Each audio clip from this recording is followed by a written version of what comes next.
The air in the lake house, a sprawling cathedral of glass and cedar, was thick with the scent of pine and entitlement.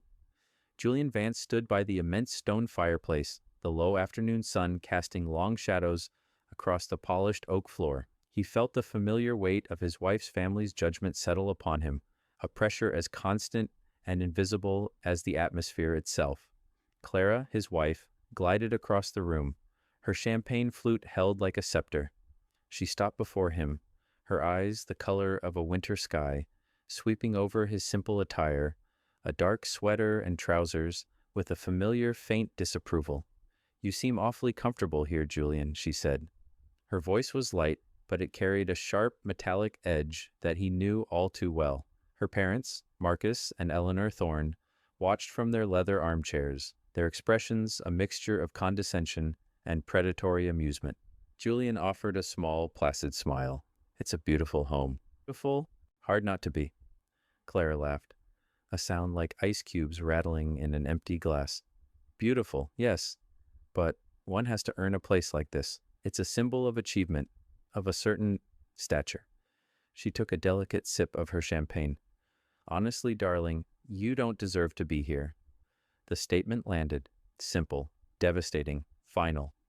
It was not a question, but a verdict delivered with the casual cruelty that had become the background music of their marriage. Marcus Thorne grunted in agreement, a low, guttural sound of satisfaction. Eleanor adjusted the silk scarf at her throat, her gaze dismissive. They thought he was a quiet, moderately successful architect, a man who had married far above his station, a decorative but ultimately disappointing accessory to their daughter's life. They saw him as a guest in their world, a tenant in a life funded by their success. They didn't know that he was not the guest, he was the landlord, and the lease on their arrogance was about to expire. Within 24 hours, the foundation of their entire world, the very ground beneath this magnificent house, would crumble to dust, and he would be the one holding the demolition papers. But before we watch that foundation crack, I want to welcome you. If you find yourself rooting for the underdog and believing that true worth is measured in character, not in bank accounts, then you're in the right place. Go ahead and hit that like button and subscribe to the channel so you don't miss what happens next. And just for fun, let us know in the comments where you're watching from. It's always amazing to see how far these stories travel. Now, let's return to the Thorne family and the quiet man they so foolishly underestimated. The quiet before the storm was almost over. The first tremor had occurred 6 months prior, a subtle shift in the tectonic plates of their family dynamic that only Julian had truly registered. It happened at the Thornes' city residence, a cavernous penthouse overlooking the park, where chrome and marble gleamed under recessed lighting, creating an atmosphere that was both opulent and sterile. It was Marcus's 70th birthday, and the air was thick with the cloying scent of expensive perfume and the self-congratulatory murmur of the city's elite. Julian had always felt like a foreign object in that apartment, a piece of worn, comfortable wood in a room of polished, unyielding steel. He stood slightly apart from the main group, nursing a glass of sparkling water, his gaze drifting over the city lights. He carried his portfolio with him, a simple black leather case, worn at the corners from years of use. It was a habit he'd never broken, a part of his professional identity. To the Thornes, it was just another symbol of his middling status, the tool of a tradesman, not the accessory of a magnate. Marcus, flushed with champagne and adulation, cornered him by the floor-to-ceiling windows. He clapped a heavy hand on Julian's shoulder, his grip just a little too tight, a casual assertion of physical dominance. "Julian, still drawing your little blueprints?" he boomed, his voice carrying across the hushed conversations. A few heads turned. Clara, deep in conversation with a banking air, flinched almost imperceptibly. Julian's smile remained steady. "That's what architects do, Marcus." Of course," Marcus said, waving a dismissive hand. "But are you building anything significant? Anything that will last? Or is it just more suburban renovations? Kitchen extensions for the nouveau riche?" The circle of men around Marcus chuckled politely. They were a pack, and their leader had just identified the weakest member of the herd. "I find significance in all my projects," Julian replied, his voice even. "Helping a family create a space that works for them has its own rewards. Marcus's eyes glittered with contempt. Rewards? Julian, rewards are what you see around you. He swept his arm, indicating the opulent room, the glittering skyline. This is a reward. This is a legacy. Concrete, steel, capital, not cozy nooks and breakfast bars. He leaned in closer, his breath smelling of aged whiskey and self-importance. Tell me, what's the biggest project you've ever landed? What's the total value? Go on, don't be shy. The question was a blade, designed to gut him publicly. Julian could feel Clara's panicked gaze from across the room. She was willing him to say something impressive, to invent a grand project, to lie for the sake of her own social standing. He could see the plea in her eyes. Don't embarrass me. He met his father-in-law's challenging stare without blinking. Inside his mind, a ledger of numbers scrolled by, figures so vast they would have given Marcus a coronary. He thought of the quiet acquisitions, the holding companies, the silent partnerships that constituted his true work, the work he did after his modest architectural practice closed for the day. He thought of the 3-block redevelopment project in the financial district, the controlling interest in a logistics firm that was quietly revolutionizing the shipping industry, the portfolio of patents for sustainable building materials that was projected to be worth billions. All of it was invisible, held under a labyrinth of corporate structures he had meticulously built over the past decade. But he said none of that.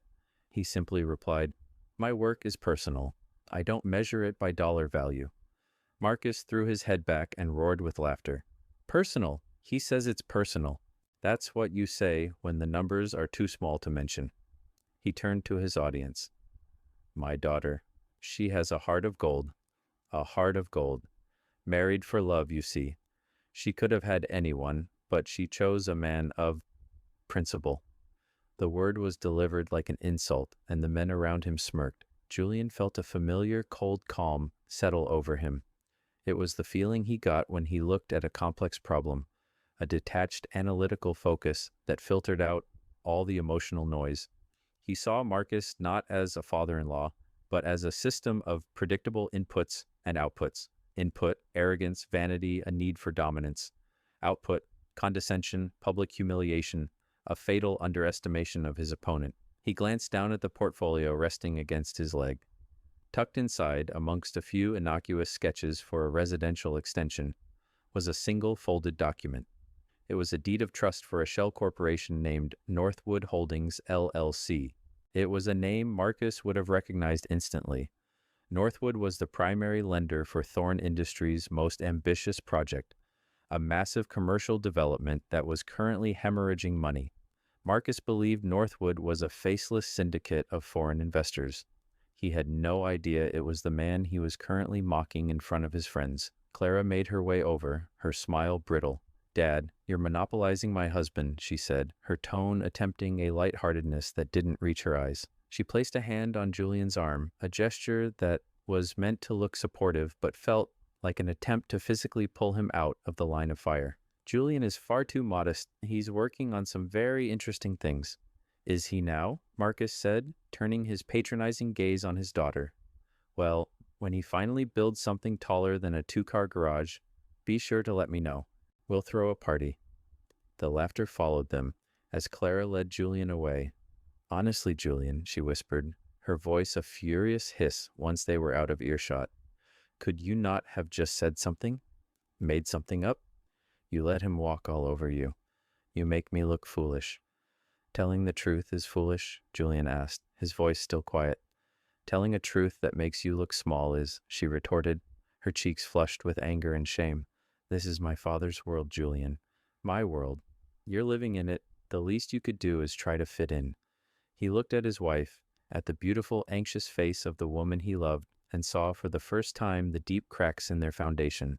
She wasn't his partner. She was her father's daughter, a loyal soldier in an army whose values were antithetical to his own.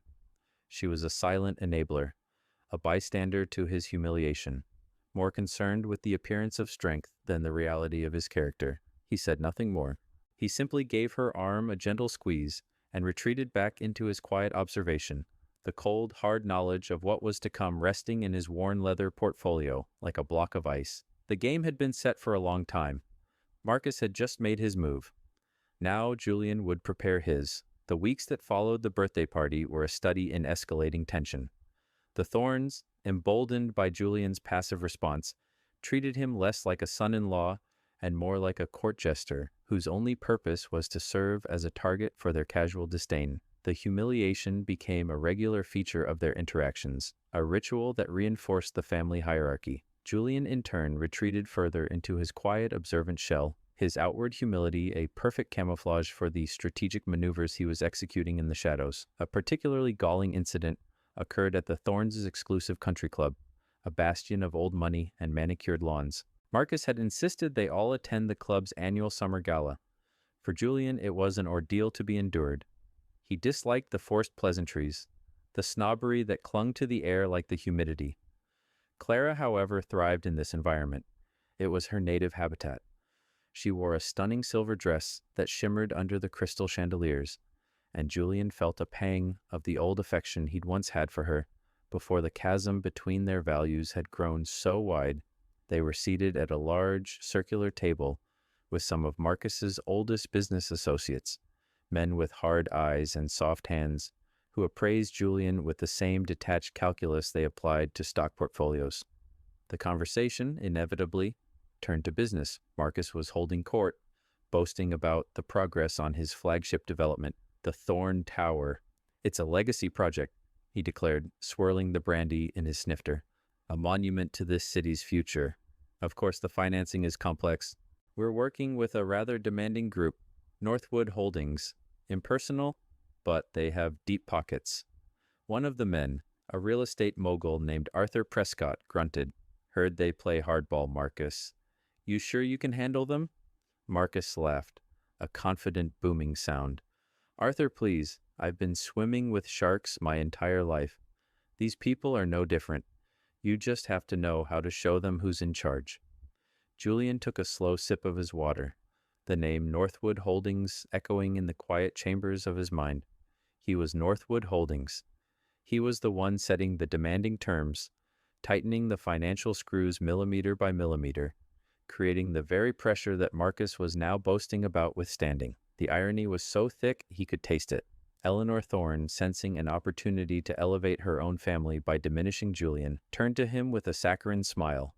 "And what about you, Julian? I hear you're redesigning the clubhouse's poolside cabanas. Such a charming little project." The table fell silent. The comparison was brutal and intentional. Marcus was building a monument to the city. Julian was designing glorified changing rooms. Clara's posture stiffened. She looked at her mother with a flash of anger, but it was fleeting. She quickly smoothed her features into a mask of polite neutrality, offering no defense. Her silence was a betrayal, sharper than any of her mother's barbs. Julian met Eleanor's gaze. "Every structure has a purpose, Eleanor," he said calmly. "The purpose of the cabanas is to provide comfort and shade. I hope they succeed in that." "How philosophical," Eleanor replied, her voice dripping with condescension. "It must be wonderful to have such a simple professional life with such simple goals." The conversation moved on, leaving Julian isolated in a pocket of pointed silence. He felt Clara's hand brush his under the table, a hesitant, guilty gesture. He didn't pull away, but he didn't respond either. He was an architect after all. He understood structure, and he knew, with chilling certainty, that the structure of his marriage was failing a critical stress test. Later that night, long after Clara was asleep, Julian was in his home office. It was a modest room, filled with books on architectural theory, rolls of blueprints, and models of past projects.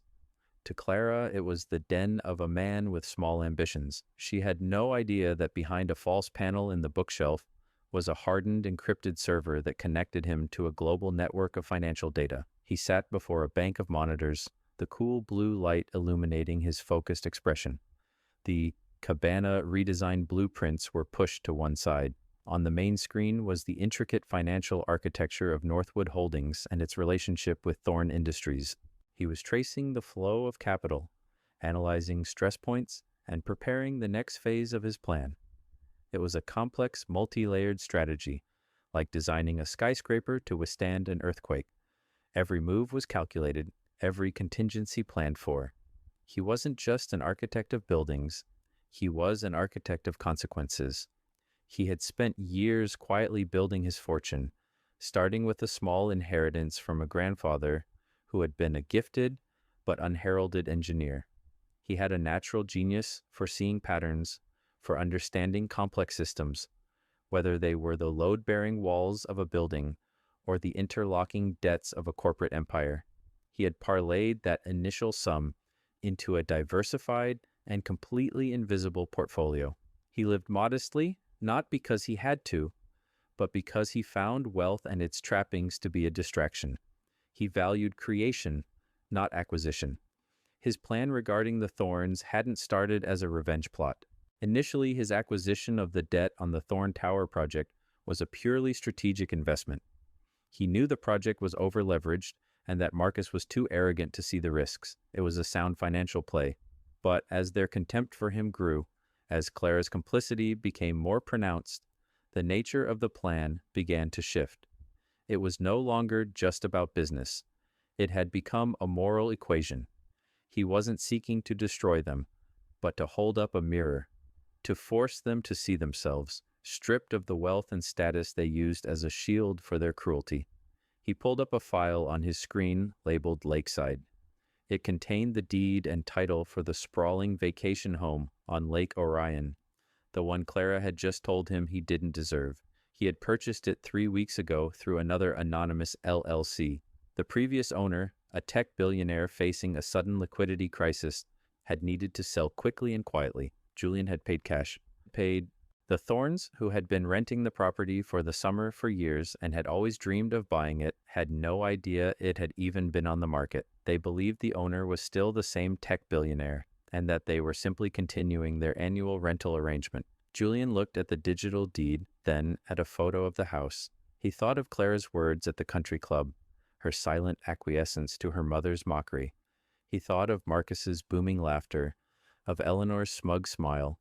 He minimized the file and brought up another, this one containing a series of legal triggers tied to the Thorn Tower debt covenants.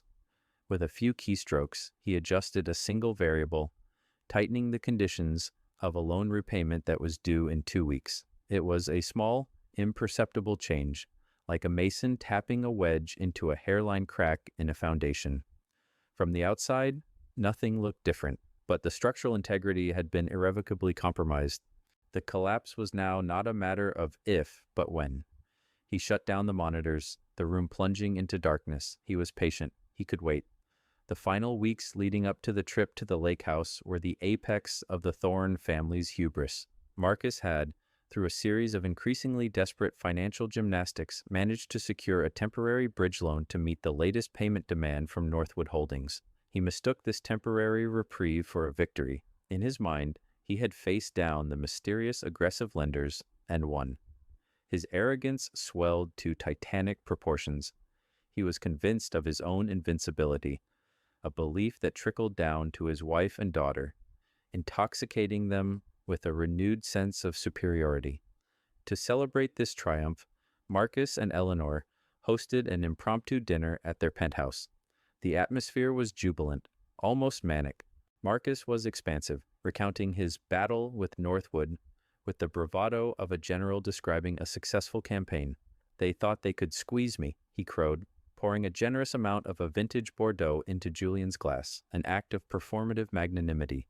"They sent a team of lawyers, sharp-nosed kids in $1,000 suits. They presented their demands. I just looked at them, smiled, and said, 'Gentlemen, you seem to be under the impression that you're dealing with an amateur.'"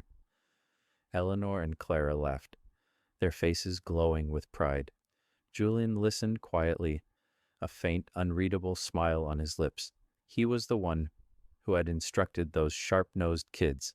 He had scripted their demands, anticipated Marcus's blustering response, and authorized them to accept the revised and ultimately more precarious terms of the bridge loan. Marcus hadn't won a battle. He had willingly walked deeper into a meticulously designed trap. The new loan came with covenants so strict, so brittle, that a single missed deadline or a fractional drop in asset value would trigger a default cascade across his entire empire. To father, Clara said, raising her glass, for showing everyone who's really in charge. To Marcus, Julian echoed softly, lifting his own glass. His eyes met Clara's over the rim. He saw no conflict in them, no awareness of the man she was toasting versus the man she was married to. She was completely absorbed in her father's narrative of power. After dinner, as they were preparing to leave, Marcus clapped his hands together. I almost forgot. Julian, we have a little something for you. Eleanor retrieved a small, elegantly wrapped box from a side table. She handed it to Julian with a smile that was both condescending and self-satisfied. We just wanted to show our appreciation for being you. Julian knew this was another power play, another act in their long-running drama of casual humiliation. He carefully unwrapped the box. Inside, nestled on a velvet cushion, was a watch. It was a respectable brand, but it was their entry-level model. A watch one might give a promising junior employee or a college graduate. In the world of the Thorns, where men wore timepieces that cost more than a luxury car, this was not a gift, it was a message. It was a beautifully packaged reminder of his place in their hierarchy. Competent, but not exceptional. Present, but not significant. It's a classic, Marcus said, gesturing to the watch. A good, solid, dependable timepiece. For a good, solid, dependable man. The subtext was clear. This is your level. Don't aspire to more. Clara watched him, her expression a strange mix of excitement and unease. She wanted him to be grateful, to accept the gesture in the spirit she chose to believe it was given.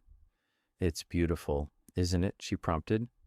Julian looked at the watch, then at the faces of the three people watching him. He saw the smug satisfaction in Marcus's eyes, the patronizing pity in Eleanor's, and the desperate, willful blindness in Clara's. He felt a profound sense of detachment, as if he were watching a scene from a play for which he already knew the tragic ending. He took the watch from the box and fastened it around his wrist. The leather strap was stiff and new. "Thank you," he said, his voice a model of quiet sincerity. "It's very thoughtful. I'll wear it with pride." His graciousness seemed to momentarily disarm them. They had expected him to be either awkwardly effusive or subtly resentful. This calm acceptance was not part of their script. He was supposed to be impressed by a gift that was, by their standards, pedestrian. Instead, he simply accepted it. His dignity, an impenetrable shield against their intended slight. As they rode the elevator down in silence, Clara finally spoke, her voice hesitant. "That was nice of them, wasn't it?" Julian looked at the new watch on his wrist, then at the worn leather of the portfolio he held in his other hand. Inside the portfolio, next to the deed for the lake house, was a printout of his own asset statement, a document he had prepared for the coming confrontation. The number at the bottom was a long string of zeros, a figure that made the entire Thorn family fortune look like a rounding error. On his other wrist, he wore his usual watch, a simple, unadorned Patek Philippe, a gift he had bought himself to mark his first billion in net worth. It was a quiet, understated piece that the Thorns had never once noticed, assuming it was some cheap, no-name brand. The contrast between the two watches, the one they gave him to define his limits, and the one he wore that represented his true, hidden reality, was a perfect metaphor for his entire life with them. "Yes," Julian said, his voice soft. It was very illuminating. He knew that this gift, this final, arrogant gesture, was the last piece of the emotional puzzle. It was the quiet before the storm. The family was flying to the lake house the next day, a trip Marcus had framed as a victory lap. They would spend the weekend celebrating their perceived strength, their enduring legacy. They would swim in a lake they didn't own, sleep in a house that belonged to the man they disdained, and toast to a future that had already been foreclosed upon. And Julian would be there, wearing their gift, the dependable man with his dependable watch, waiting for the perfect moment for the storm to break. And so they arrived at the lake house, a masterpiece of modern architecture cantilevered over the crystalline water of Lake Orion. The late afternoon sun streamed through the two-story glass walls, illuminating dust motes dancing in the air like tiny golden sparks. The Thorns moved through the space with the proprietary air of conquerors, even though they were merely tenants. Marcus ran his hand along the smooth, cool surface of the quartzite kitchen island. Eleanor admired the view from the expansive deck, and Clara directed the staff on where to place their luggage. Julian, meanwhile, walked slowly through the rooms, a quiet observer. He had studied the blueprints of this house for weeks, but seeing it in person was different. He appreciated the clean lines, the seamless integration with the natural landscape, the way the light changed the character of each room. It was a space designed for peace and reflection, and it was about to become a theater for a devastating confrontation. He placed his worn leather portfolio on a mahogany console table in the great room, a deliberate symbolic placement. It sat there, unassuming, a quiet bomb waiting for its detonator. After settling in, they gathered in the great room, the space that would serve as their stage. Marcus, in a celebratory mood, poured expensive champagne for everyone, even insisting Julian have a glass. "Drink up, Julian," he commanded jovially. "To the Thorn Tower, to resilience, and to a long, relaxing weekend in our future home." Eleanor raised her glass. "Here, here. I've already spoken to the owner's agent. I think we can get him to sell this time. He'd be a fool not to sell to us." Clara, standing beside her father, beamed. She looked at Julian, a triumphant glint in her eye, as if to say, "See? This is what real success looks like. This is what you should be aspiring to." It was then, in that moment of their supreme confidence, that she delivered the line. She glided over to where Julian stood by the fireplace, her gaze sweeping over him. "You seem awfully comfortable here, Julian," she said, her voice a condescending purr. Julian, who had been waiting for this exact moment, for the perfect alignment of their arrogance and his preparation, felt a profound calm. The storm was here. "It's a beautiful home," he replied, his voice even. "Hard not to be." Clara's laugh was brittle. "Beautiful, yes, but one has to earn a place like this. It's a symbol of achievement, of a certain stature." She paused, letting the implication hang in the air before delivering the final cutting blow. "Honestly, darling, you don't deserve to be here." The words echoed in the cavernous room. Marcus and Eleanor nodded in silent, smug agreement.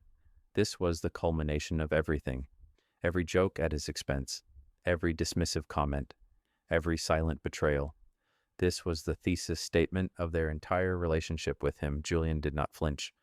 He did not get angry. He simply held Clara's gaze for a long moment, letting her see the placid surface of his calm. Then, he turned and walked to the console table. He picked up his black leather portfolio. The atmosphere in the room shifted. His movements were slow, deliberate, filled with a gravity they had never seen from him before. He walked back to the center of the room, positioning himself so that all three of them could see him clearly. He unzipped the portfolio. The sound was unnervingly loud in the sudden silence. "You're right, Clara," he began, his voice soft but carrying an undeniable weight. "One does have to earn a place like this." He reached into the portfolio and pulled out a single thick document, bound in a blue legal cover. He held it up. "The thing is," he continued, his eyes locking onto Clara's, "I did." He tossed the document onto the heavy oak coffee table between them. It landed with a soft, definitive thud. The title on the cover was stark and clear, Deed of Trust. Below it, the property address for the lake house, and at the bottom, the name of the new owner, Orion Vista Properties, LLC. Marcus squinted, leaning forward. "Orion Vista Properties? Who the hell is that? I thought Chen owned this place." "Mr. Chen was forced into a quick private sale about 3 weeks ago," Julian explained, his voice remaining unnervingly calm. "I bought it from him. Orion Vista Properties is a holding company? My holding company?" Silence. A profound, echoing silence that seemed to suck all the air out of the room. The triumphant smiles on their faces froze, then began to curdle into confusion. Clara stared at the document, then at Julian, her mouth slightly agape. You bought this house?" she stammered, her voice barely a whisper. "That's impossible. With what money?" "Ah," Julian said, a flicker of something unreadable in his eyes. "That brings us to the second part of our conversation." He reached back into the portfolio. This time he pulled out a much thicker stack of papers. It was a detailed financial statement, hundreds of pages long, bound together with a simple clip. He didn't toss this one. He held it. "For years," he said, his gaze moving from Marcus to Eleanor and finally resting on Clara. "You have all operated under a series of assumptions. You assumed my architectural practice was my only source of income. You assumed my ambitions were small. You assumed my silence was weakness. You assumed I was a guest in your world." He took a step forward. Every one of those assumptions was wrong. He placed the financial statement on the coffee table next to the deed. "The portfolio you are looking at represents a net worth that is, to be conservative, approximately 50 times the total value of Thorn Industries and all its subsidiary assets, including your penthouse, your cars, and your art collection." Marcus let out a choked, sputtering laugh. 50 times? Julian, have you been drinking? This is insane. You're an architect. You design patios. Julian didn't even glance at him. His focus was entirely on his wife. "Clara, do you remember your father's 70th birthday party, when he mocked my little blueprints?" Clara flinched as if struck. "While he was doing that, I was the sole owner of the debt he was so proud of. I am Northwood Holdings." The name landed like a physical blow. Marcus staggered back a step, his face draining of all color. He collapsed into one of the leather armchairs, his mouth opening and closing, like a fish out of water. Eleanor stared, horrified, her hand flying to her throat. "No," Marcus whispered. "No, that's not possible. It's a foreign syndicate." "It's a Delaware-based LLC, Marcus," Julian said, his voice now taking on a sharper, clinical edge. "And I am its sole proprietor. Every demanding letter, every aggressive negotiation, every sharp-nosed kid in a $1,000 suit was acting on my direct instructions.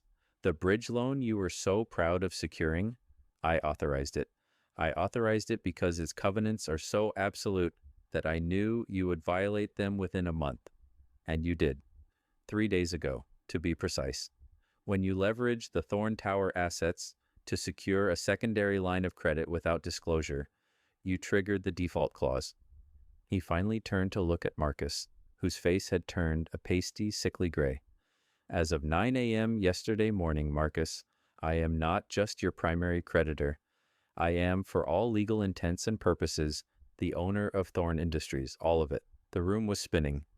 Clara felt the floor tilt beneath her feet. This wasn't real. It was a nightmare. The man she had married, the quiet, unassuming man she had pitied and patronized, was calmly dismantling her entire reality, piece by piece. "Why?" she finally managed to choke out, her eyes pleading with him. "Julian, why would you do this?" Julian's gaze softened for a fraction of a second, but his voice remained firm. He was now delivering the list of grievances, the moral accounting for his actions. "Why? Because for 5 years I have sat at your family dinners and been treated like a court jester. I have been mocked for my profession, belittled for my perceived lack of ambition, and handed gifts meant to remind me of my place." He glanced down at the new watch on his wrist, a bitter, ironic smile touching his lips. "I did this, Clara, because when your mother insulted me at the country club, you said nothing. When your father humiliated me in front of his friends, you told me I should have lied to make you look better. You never once defended me. You never once stood with me. You stood with them. You valued their approval, their status, their money, more than you valued my dignity." He looked around the magnificent room, at the soaring ceilings, and the breathtaking view. "You told me I didn't deserve to be here. The irony is, this house, this symbol of everything you worship, is one of the least valuable things I own. I bought it as a teaching aid, to show you that the things you value, this house, the money, the status, are illusions. They are built on foundations that can be washed away in an instant." He paused, letting the weight of his words settle. "True worth, Clara," he said, his voice dropping to a near whisper, "is not in what you own. It's in how you treat people. It's in your integrity, your character, your loyalty. And in that regard, this family is utterly bankrupt." He reached into his pocket and pulled out a small, simple key. He tossed it onto the table. It landed next to the deed and the financial statement with a small metallic click. "This is the key to the front door," he said. "I am leaving now. I have a car waiting. You have 24 hours to vacate the premises, my premises." He turned and walked towards the door, his footsteps echoing on the oak floor. He didn't look back. He didn't need to. The silence he left behind was filled with the sound of a world shattering. The immediate aftermath was a tableau of disbelief and panic. For a full minute after Julian's footsteps faded, no one moved. The key, the deed, and the monstrous financial statement lay on the coffee table like wreckage from an explosion. Marcus Thorne sat frozen in his chair, his face a mask of slack-jawed horror. His bravado, his entire persona as the indomitable patriarch, had been stripped away, leaving behind a frail, terrified old man.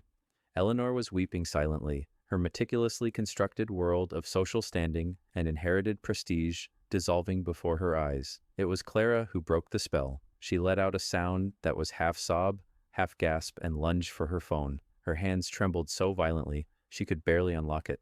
"I'm calling Robert," she said, her voice thin and reedy. Robert was the family's corporate lawyer, a man Marcus had on a lavish retainer. This is some kind of trick, a bluff. It has to be." Marcus stirred, a flicker of his old arrogance returning. "Yes," he croaked, seizing on the idea. "A bluff, a sick, twisted bluff. He can't own us. Call Robert. Call him now." Clara's fingers fumbled on the screen. She finally found the number and put the phone to her ear. Pacing frantically, the call went to voicemail. She tried again. Voicemail. A primal scream of frustration tore from her throat. "He's not answering," she cried, her voice cracking with hysteria. "Why isn't he answering?" From the hallway, a new voice spoke, calm and measured. "Mr. Thorne's lawyer, Mr. Hemlock, is currently in a deposition.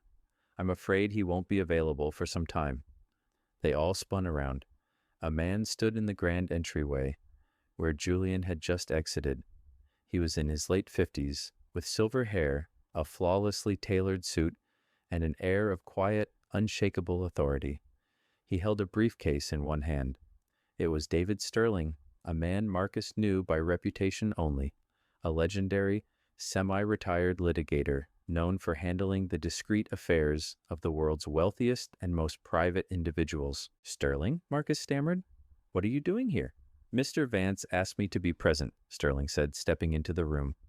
His eyes, sharp and intelligent, took in the scene with a practiced lack of expression, to facilitate a smooth transition and answer any questions you might have. The sight of David Sterling was more terrifying than any document. If Sterling was involved, it was real. This was not a bluff. This was an execution. "Transition?" Eleanor whispered, her voice trembling. "What transition?" Sterling placed his briefcase on the console table, the same spot where Julian's portfolio had rested.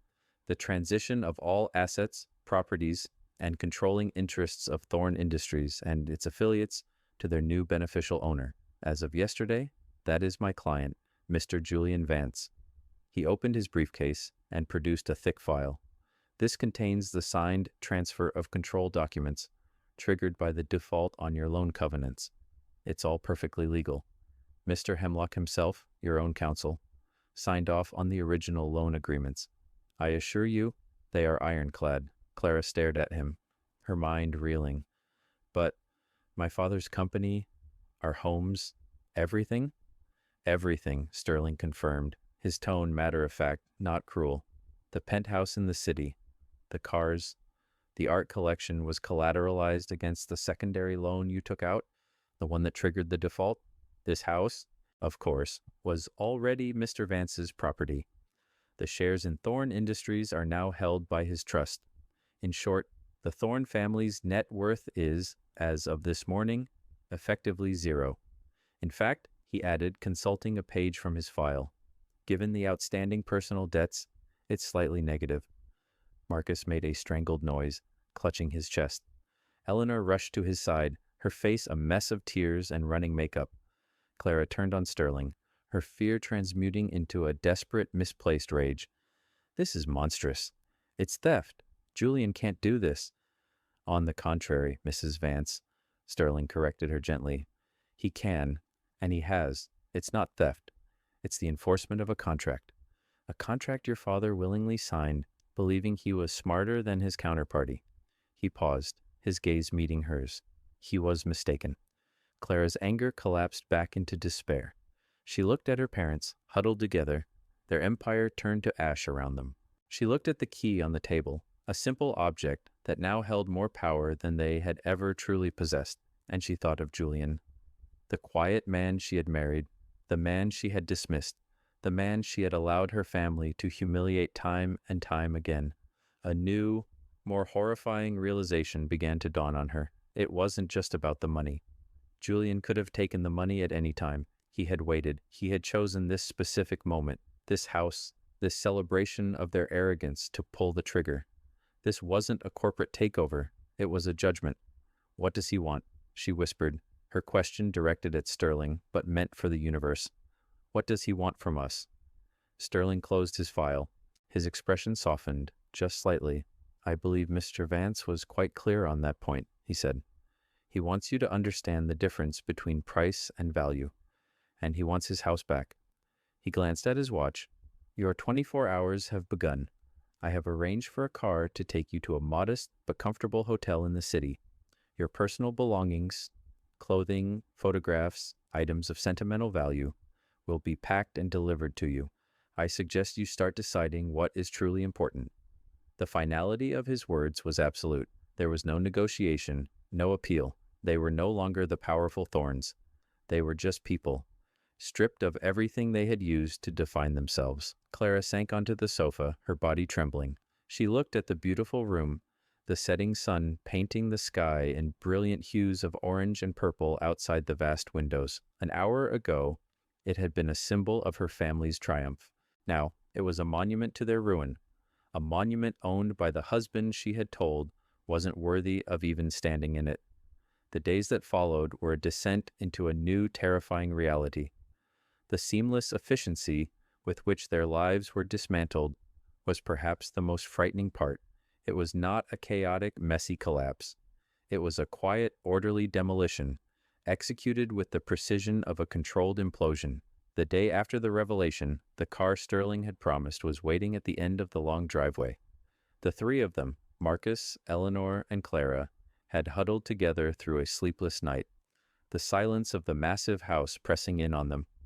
They packed a few suitcases with their clothes and personal effects, moving like ghosts through a home that no longer felt like theirs. Leaving the lake house was a walk of shame. The staff, who had been informed by Sterling's team of the change in ownership, were polite but distant. Their deference was gone, replaced by a neutral professionalism that was more unnerving than open hostility. As they drove away, Clara looked back at the house, its glass walls reflecting the morning sun. She saw Julian not as a monster, but as an architect who had designed their fall as meticulously as he might design a building, ensuring every joint would fail at the precise intended moment. The hotel was, as Sterling had promised, clean and comfortable, but it was devastatingly anonymous. It was a mid-range business hotel, the kind of place they might have flown past in a helicopter on their way to a 5-star resort. The check-in process was a humiliation in itself. Marcus's credit cards were all declined. The reservation was prepaid, held under Sterling's name. They were guests, dependent on the mercy of the man who had taken everything from them. The news of Thorne Industries' collapse hit the financial world like a shockwave. The media narrative, carefully shaped by Sterling's press releases, was one of a classic corporate downfall. An over-leveraged, arrogant CEO who was outmaneuvered by a shrewd, silent investor. The name Northwood Holdings was on everyone's lips, but its owner remained a mystery. Julian's name was never mentioned. He had erased himself from the public story, leaving Marcus to face the full force of the fallout alone. Old friends and business associates stopped returning Marcus's calls. Invitations were rescinded. The social exile was swift and brutal. The Thorns, who had existed at the center of their universe, suddenly found themselves on the outermost fringe, invisible and irrelevant. Marcus, stripped of his power and influence, seemed to shrink. The booming voice quieted. The confident posture stooped. He spent his days in the hotel room, staring blankly at the television, a king without a kingdom. Eleanor, for her part, cycled between bouts of tearful nostalgia and bitter recriminations, blaming Marcus, blaming Julian, blaming everyone but herself. Clara was trapped in this purgatory with them. Her own life had evaporated. Her credit cards were useless, her friends suddenly busy. She was adrift. In the sterile quiet of the hotel room, away from the noise of her former life, the sound of Julian's words echoed relentlessly in her mind. You never once defended me. You never once stood with me. You stood with them. She began to see her marriage with a horrifying clarity. She saw 1,000 small moments of betrayal, 1,000 instances where she had chosen her parents' approval over her husband's dignity. She remembered the dismissive way she'd talk about his work to her friends, the impatience she felt when he'd talk about his small projects, the shame she felt when he wouldn't play the part of the wealthy, powerful husband she thought she deserved. She had been so blind. She had looked at Julian and seen only what her father wanted her to see, a failure, a disappointment, a man who wasn't good enough. She had never bothered to look deeper, to see the quiet strength, the formidable intellect, the unwavering integrity that he possessed. She had mistaken his humility for weakness, his patience for lack of ambition. One evening, about a week into their new life, she was sitting in the hotel room while her parents bickered in low, venomous tones. She was scrolling through her phone, looking at old pictures. She found one from early in their marriage. It was taken on a hiking trip. They were both smiling, happy, and relaxed. Julian had his arm around her. In that photo, she saw the man she had fallen in love with, the kind, brilliant, steady man who had been pushed aside to make room for her family's expectations. The moral mirror Julian had held up was finally showing her a reflection she could no longer ignore. It wasn't Julian who had destroyed her life. It was her. Her choices, her priorities, her cowardice. The wealth and status were gone, and with them, the entire scaffolding of her identity. All that was left was the hollow space where her integrity should have been. She had a choice to make. She could stay here in this drab hotel room and slowly rot away with the bitterness and resentment of her parents, or she could face the man she had wronged and try to salvage something from the wreckage. Not the money, not the lifestyle, but the person she had once been, the person she might still be able to become. She stood up. Her parents stopped arguing and looked at her. "Where are you going?" Eleanor asked, her voice sharp with suspicion. "I'm going to find my husband," Clara said. Her voice didn't tremble. For the first time in a long time, she felt a flicker of purpose, a direction. It was a terrifying path, one that led directly through the heart of her own shame. But it was the only path that led forward. She walked out of the hotel room, leaving her parents and their ruined world behind, and stepped out into the city, a woman with nothing left to lose, and just maybe a soul to regain. Finding Julian was not difficult. Clara knew he still maintained his old, modest architectural office downtown. It was the one part of his life that had seemed real to her, even if she had disdained it. She took a taxi, the fare a significant expense from the small amount of cash she had, and stood on the sidewalk across the street, watching the entrance for a long time. The sign was simple, Vance Design Studio. It seemed a world away from the gleaming corporate logos of Thorne Industries. Taking a deep breath, she crossed the street and walked inside. The office was small, filled with natural light, corkboard walls covered in sketches and notes. It smelled of coffee and drafting paper. It was a space of quiet creation, a reflection of the man she had so profoundly misjudged. A young assistant at the front desk looked up. "Can I help you?" "I'm here to see Julian Vance," Clara said, her voice barely a whisper. I'm his wife." The assistant's eyes widened slightly, but she simply nodded and buzzed Julian's office. A moment later, his voice came through the intercom, calm and even. "Send her in." The walk to his office door was the longest of her life. She pushed it open and saw him sitting behind a large wooden desk, sketching on a piece of vellum. He looked up, his expression unreadable. He wasn't wearing the expensive suit of a corporate raider, but the same simple sweater and trousers she was used to. The only difference was the absence of the watch her father had given him. On his wrist was the elegant, understated timepiece she had never bothered to notice before. "Clara," he said. It was not a question, but a simple statement of fact. He gestured to the simple chair opposite his desk. "Please, sit." She sat, perching on the edge of the seat, her hands clenched in her lap. The silence stretched between them, thick with unspoken history. She had rehearsed a dozen speeches in her head, speeches full of apologies, explanations, and pleas. But now, sitting before him, they all felt hollow and inadequate. Finally she spoke, the words coming out in a raw, broken stream. I'm not here to ask for anything, Julian. Not the money, not the houses, not any of it. I know I don't deserve it. Her voice cracked on the last word, the echo of her own cruel statement at the lake house. He listened, his gaze steady. I came here to apologize, she continued, forcing herself to meet his eyes. Not just for what I said at the lake house, but for everything. For every time I let my father mock you. For every time I was embarrassed by your decency. For being a coward. I was so focused on the life I thought I was supposed to have that I couldn't see the incredible man who was right in front of me. I married you, but I was never your wife. I was their daughter. And I am so sorry. Tears streamed down her face, but she didn't wipe them away. This was not a performance. It was a confession. Julian leaned back in his chair, his expression still hard to decipher. He was silent for a long time, and Clara felt a cold dread creep into her heart. She had laid her soul bare, and he was going to reject it. She deserved it, she knew. But the thought was still unbearable. When he finally spoke, his voice was softer than she had expected. Thank you for saying that, Clara. He stood up and walked over to the window, looking down at the street below. You have to understand, he said, his back to her. This was never about punishing you. It was about showing you. I had to clear away all the noise so you could finally see the truth about your family, and the truth about yourself. He turned to face her. Your father is a man who built an empire on arrogance and intimidation.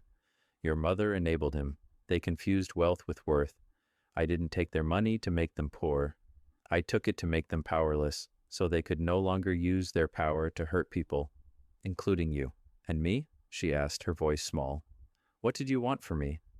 For you, he said, walking back toward his desk. I wanted you to have a choice, a real choice, not one based on social pressure or financial dependency. I wanted you to see who your father was, who I was, and decide for yourself what kind of person you wanted to be and what kind of life you wanted to build. He sat down, not behind the desk this time, but in the chair next to hers, closing the distance between them. The foundation of our marriage was rotten, Clara. It was built on a lie, the lie that I was less than you, and that I needed your family's approval. A structure built on a bad foundation will always collapse. I'm an architect. I know this. He leaned forward, his expression earnest. I don't know if we can rebuild, but I know that if we try, it has to be on a new foundation, one built on honesty, on respect, on partnership, not just when it's easy, but when it's hard, especially when it's hard. Clara looked at him, truly looked at him, and saw not the billionaire who had crushed her family, but the man she had once loved, the man whose strength she had been too blind to see. The path forward was uncertain, shadowed by years of hurt and betrayal. Forgiveness would not be a single event, but a long, arduous process. But for the first time, she felt a flicker of hope. Not hope for a return to her old life, but hope for a new one. A life whose value was not measured in square footage or stock prices, but in the quiet, unshakable strength of its foundation. I'd like to try, she whispered. I want to build that with you, if you'll let me.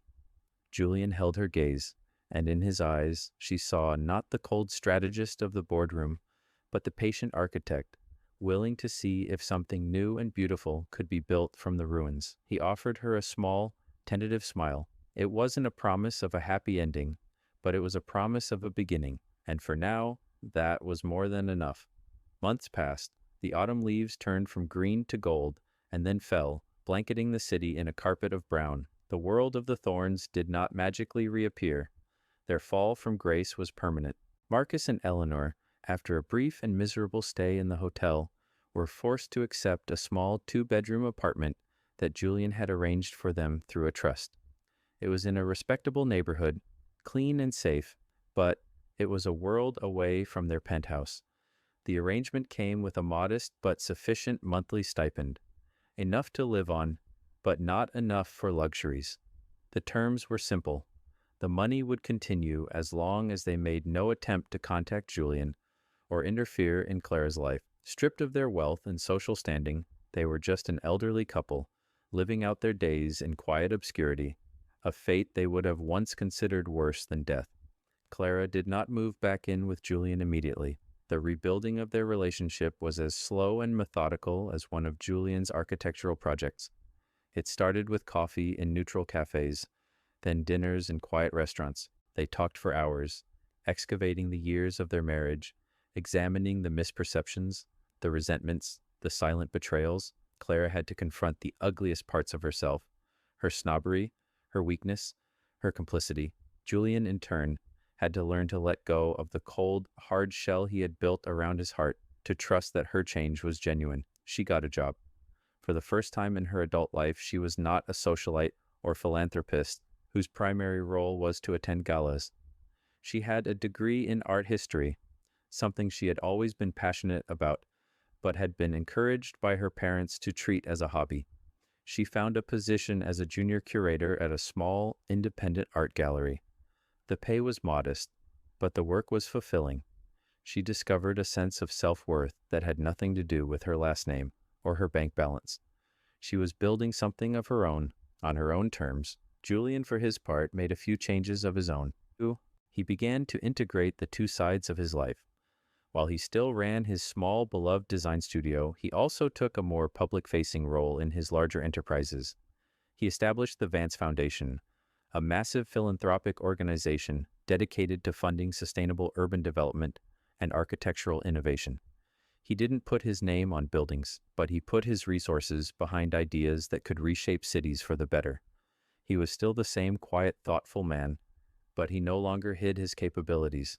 He simply wielded them with purpose and without arrogance. One crisp Saturday afternoon in late fall, Julian took Clara to the lake house. It was the first time she had been back since that fateful day. The house was empty, the air still. The furniture was the same, but the atmosphere was completely different. The weight of pretense and anxiety was gone. It was just a house again, beautiful and peaceful. They walked out onto the deck, overlooking the calm gray water of the lake. "I never knew what to do with this place," Julian said quietly. "I only bought it to make a point. It doesn't feel right to keep it." Clara looked at the house, at the stunning view. A year ago, she would have clung to it as the ultimate prize. Now, she saw it for what it was, a beautiful object, but just an object. "You should sell it," she said, her voice firm, "and use the money for the foundation. Let it build something real, schools or parks or affordable housing, something that has true value." Julian looked at her, and a genuine, unreserved smile spread across his face. It was the smile she remembered from that long-ago hiking trip. In her answer, he saw the proof he had been waiting for.